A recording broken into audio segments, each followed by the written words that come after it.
கேப்டனின் கடைசி ஆசை இதுதான். கண்ணீரில் தவிக்கும் குடும்பத்தினர், சோகத்தில் தேமுதிக தொண்டர்கள். அதாவது தமிழ் திரையுலகில் முன்னணி கதாநாயகனாக இருந்து பின்னர் பல்வேறு சவால்களுக்கு மத்தியில் தேமுதிக என்ற கட்சியை துவங்கி வெற்றிகரமாக வழிநடத்தியவர் விஜயகாந்த்.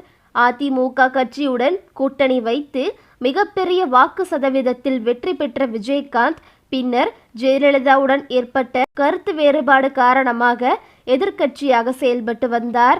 முதல்வராக இருக்கக்கூடிய அனைத்து தகுதிகளும் கொண்ட சிறந்த தலைவராக பார்க்கப்பட்ட விஜயகாந்த் கடந்த சில வருடங்களாகவே உடல்நலக்குறைவு காரணமாக கட்சி பணிகளில் கவனம் செலுத்த முடியாமல் முழு ஓய்வில் இருந்து வந்தார்.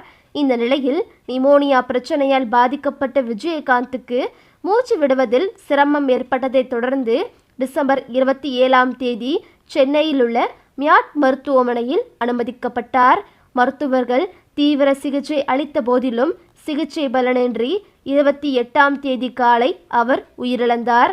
இவரது இறுதி சடங்குகள் வெள்ளிக்கிழமையன்று நடைபெற்ற நிலையில் ஆயிரக்கணக்கான மக்கள் ஒன்று திரண்டு வந்து விஜயகாந்துக்கு அஞ்சலி செலுத்தியதோடு இறுதி ஊர்வலத்தில் கலந்து கொண்டனர். மேலும் விஜயகாந்தின் உடல் 72 துப்பாக்கி குண்டுகள் முழங்க தேமுதிக கட்சி அலுவலகத்தில் அடக்கம் செய்யப்பட்டது. இவரது மறைவுக்கு அரசியல் தலைவர்கள், சினிமா பிரபலங்கள், ரசிகர்கள் என அனைவரும் வந்து இரங்கல்களை தெரிவித்து சென்றனர். இந்த நிலையில் தற்போது விஜயகாந்திற்கு பொது இடத்தில் மணிமண்டபம் அமைத்து தர வேண்டும் என்று அரசுக்கு பிரேமலதா விஜயகாந்த் கோரிக்கை வைத்துள்ளார்.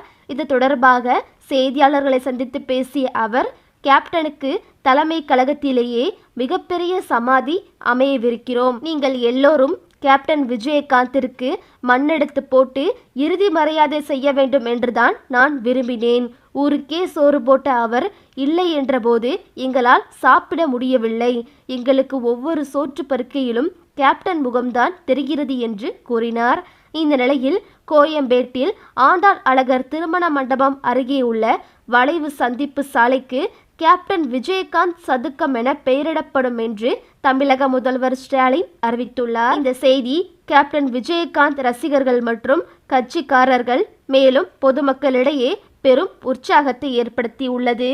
இந்த நிலையில் தற்போது கேப்டனின் கடைசி ஆசை ஒன்று நிறைவேறாமல் போய்விட்டதாக தகவல்கள் வெளிவந்துள்ளது.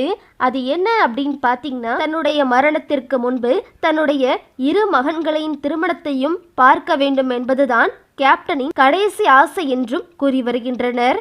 அதாவது அவரது மகன் விஜய பிரபாகரனுக்கு கடந்த 2019 கோவையைச் சேர்ந்த தொழிலதிபரின் மகள் கீர்த்தனாவை கரம் பிடிக்க நிச்சயதார்த்தம் நடைபெற்றது. திருமணம் நடந்துவிடும் என்று எதிர்பார்த்த நிலையில் விஜயகாந்தின் உடல்நிலை தொடர்ந்து மோசமானதால் திருமணம் தள்ளிப்போனது.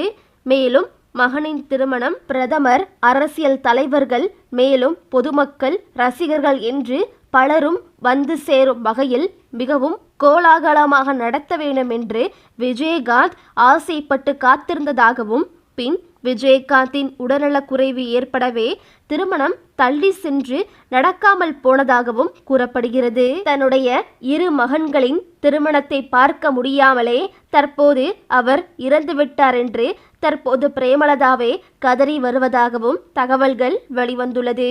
அவரின் கடைசி ஆசையே இதுதான் என்று அவருடைய குடும்பத்தினர் கூறி வருகின்றனர்.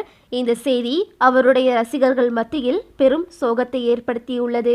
ஓகே விவோஸ், இதை பற்றி நீங்கள் என்ன நினைக்கிறீங்கன்னு உங்களுடைய கருத்துக்களை கமெண்டில் தருவீங்க. இந்த வீடியோ உங்களுக்கு பிடிச்சிருந்தா லைக் பண்ணுங்கள், ஷேர் பண்ணுங்கள், மறக்காமல் நம்ம சேனலை சப்ஸ்கிரைப் பண்ணிக்கங்க. தேங்க்ஸ் ஃபார் வாட்சிங்.